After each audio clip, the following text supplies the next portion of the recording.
I'll start with this. According to a secret CSIS report, Islamist extremists are radicalizing Canadians at a large number of venues.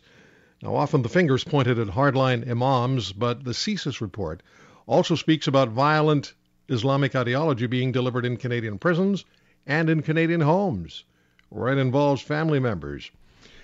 We're going to be hearing from Dr. Zuhdi Jasser, the founder of the American Islamic Forum for Democracy and a former United States Navy lieutenant commander, on this troubling issue. But Stuart Bell, author and National Post columnist, wrote a column on this particular issue, and I spoke with Stuart Bell earlier this week. Here's how that went. Stuart, the article states that Islamist extremists are now radicalizing Canadians at a, quote, large number of venues.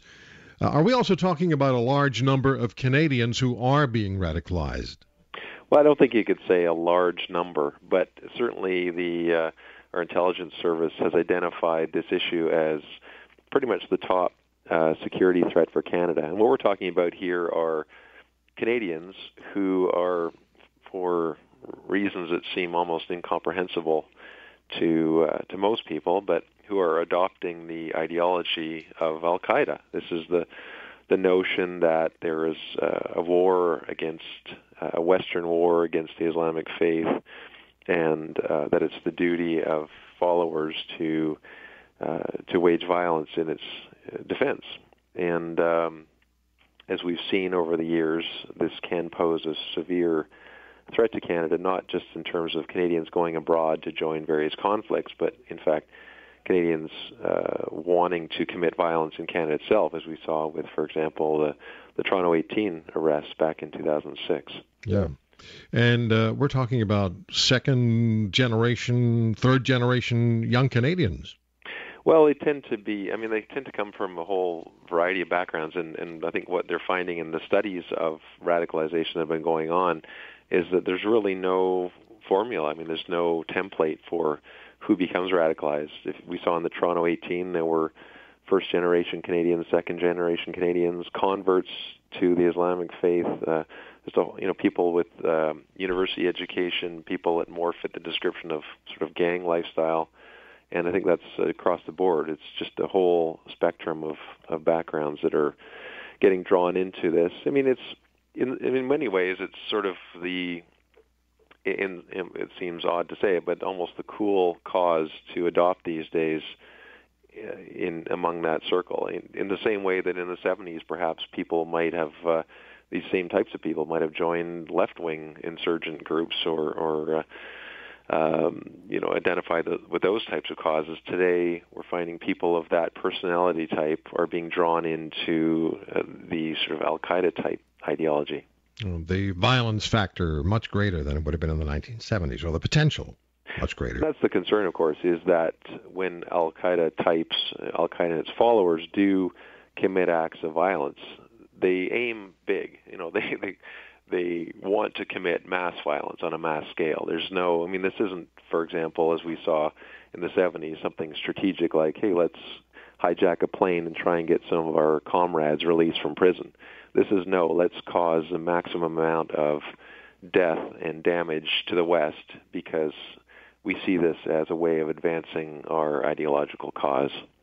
You write in the column that mosques with hardline imams are often pointed to, and they have been, and they continue to be. But you also indicate that the study found that violent Islamist ideology is taking place, and I'll quote you here, at a much longer list of locales. Yeah, I think there's almost a reflexive impulse to immediately point the finger at religious institutions like mosques and imams when people are radicalized. And I think there's been a number of studies, both by the RCMP and CSIS and others, that have said, wait a minute,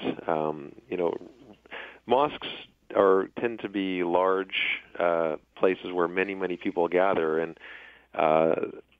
because of that, I think there's a much greater chance that people that do show these types of extreme beliefs are very quickly outed and identified and brought to the attention of the authorities. So I think what this study is pointing to is that these types of ideals are being promoted at a much larger list of venues. For example, a report lists prisons, which is one of the areas of growing concern is that we have an increasing number of Canadians being locked away for terrorist crimes, and within the prison system, they are radicalizing other inmates, or at least trying to.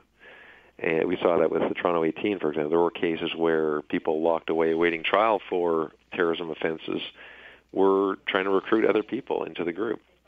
And the study mentions foreign travel as another important place, that Canadians that travel abroad for perhaps quite innocent purposes find themselves drawn into this sort of underworld of jihad and al-Qaeda ideology. Mm. So, I mean, it's just the report saying basically, look beyond the obvious, and that anywhere, extremists that are looking for new recruits are going to go anywhere they can. They're going to go seeking followers at any possible place, and that's exactly what they're doing. Does the arrival in Canada of Omar Khadr fuel this fire? I don't know if you could say that. I mean, I don't think we've seen any evidence of that yet. I mean, he's locked away, and he hasn't.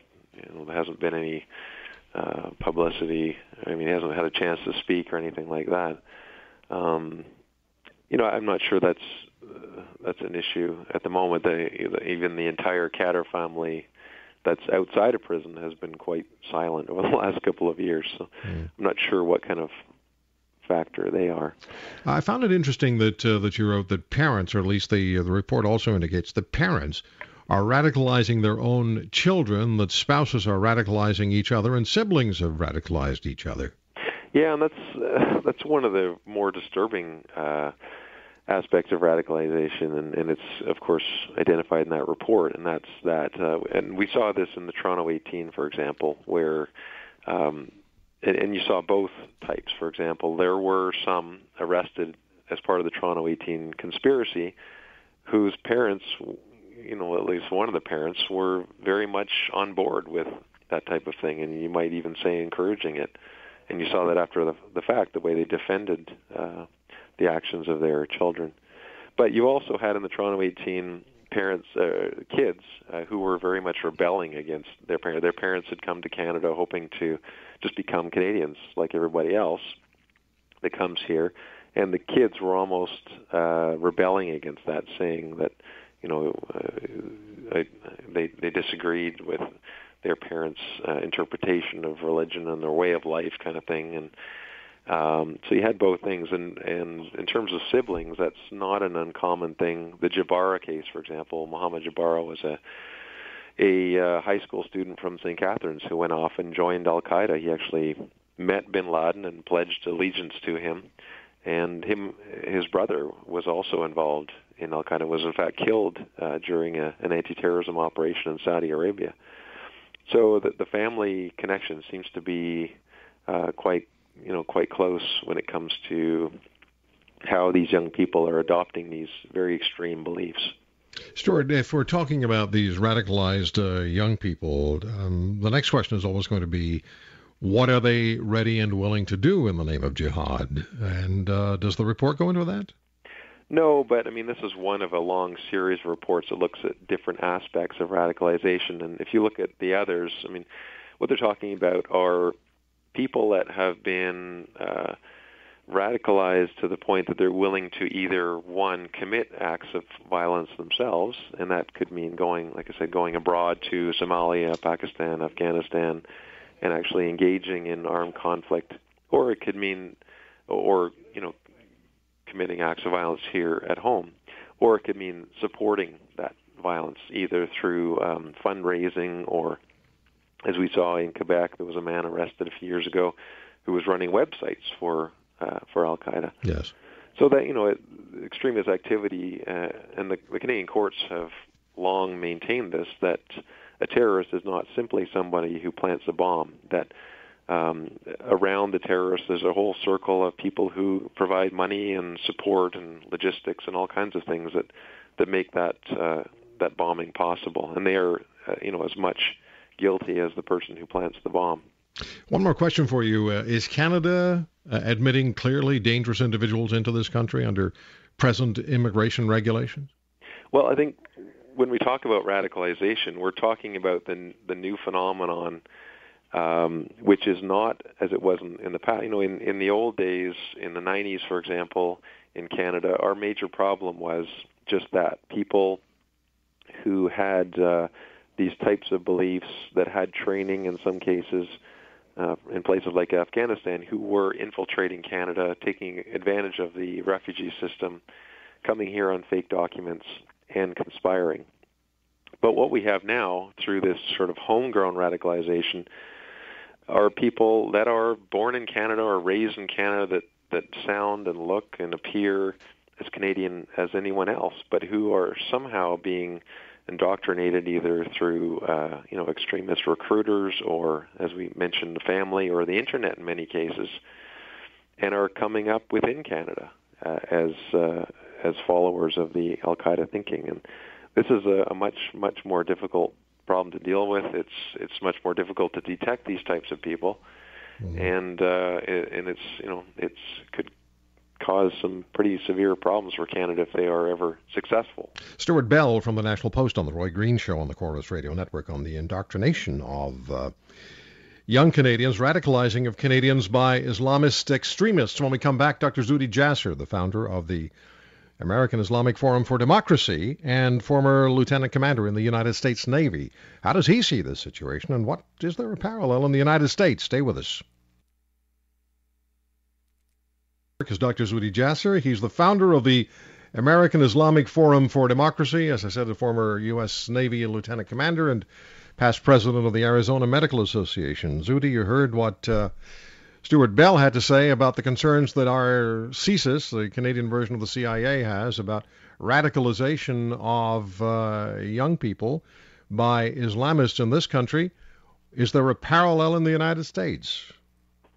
Absolutely, and thanks for having me on, Roy. And, I think that this report begins to finally peel the onion, and unfortunately, I looked at the report, and a lot of it's redacted, and there isn't that much information really other than what he discussed with you. I think there's just so much more there, and we're seeing a lot of that here, and I think the part that needs to be looked at is that, well, what's going on? Why isn't it just in the mosques or the hardline imams, as you mentioned earlier?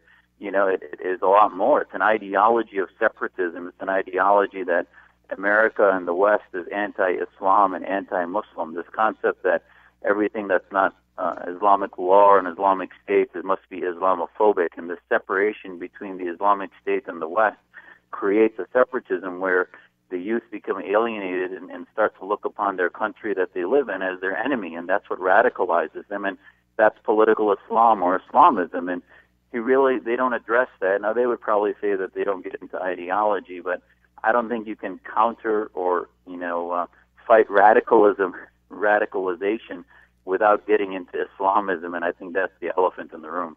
So how do you do that? And how do you, in fact, then get to second and possibly third generation young people who were born and raised in either, in your case, the United States, or in our case, in Canada? And thus is our American Islamic Forum for Democracy. Our primary signature project is called the Muslim Liberty Project, where we take youth 15 to 30 and we teach them about American society and the Western society, like Canadian society, that's based in secular law, where the separation of church or mosque and state is the best way to be able to be religiously free, and that the Islamic State is a illusion and not a reality, and it's actually theocracy that oppresses individuals. And we try to teach them that individual rights, different from tribal rights, is how to be freer and how to be really more Muslim, more Christian, or more human, and that the Universal Declaration takes preeminence. And the only way to do that, to inoculate them against Islamism, is to teach them these ideas and tell them, as I talk about in my book, A Battle for the Soul of Islam, that the reason I turned out the way I did was because I felt that I could be Muslim, Orthodox, or secular, or non-Muslim by choice, and that it wasn't coerced. And ultimately, that's what we teach our youth in our Muslim Liberty Project. When you do that, when you begin that, how readily are they willing to listen? And do you come across young people who you have concerns about? Well, the biggest hurdle initially is this sense that because Muslims are a minority, that we need to be focused on victimization, on all of the vitriol, etc., and that somehow this Liberty Project or what we're doing is really not necessary. And it takes a while, and finally, as we show them lectures from imams that talk about the jihad and talk about things that are non-violent, but yet said in a way that appears to be separatist, they slowly start to get it. But I'll tell you, the biggest obstacle, both within the Muslim and outside the Muslim community, is an education or comprehension that this is a problem, that there is a separatism, that when our parents talk about home, they're not talking about America, they're talking about Pakistan or Syria or elsewhere, and they really haven't bonded to Americanism or Westernism as an ideology. All right. And it's AIFD.org, right? AIFdemocracy.org. AIFdemocracy.org, and the title of the book again? A Battle for the Soul of Islam. Dr. Zuhdi Jasser is the founder of AIFD, the American Islamic Forum for Democracy. Zuhdi, good talking to you as always. Thank you for the time. Thanks for having me, Roy.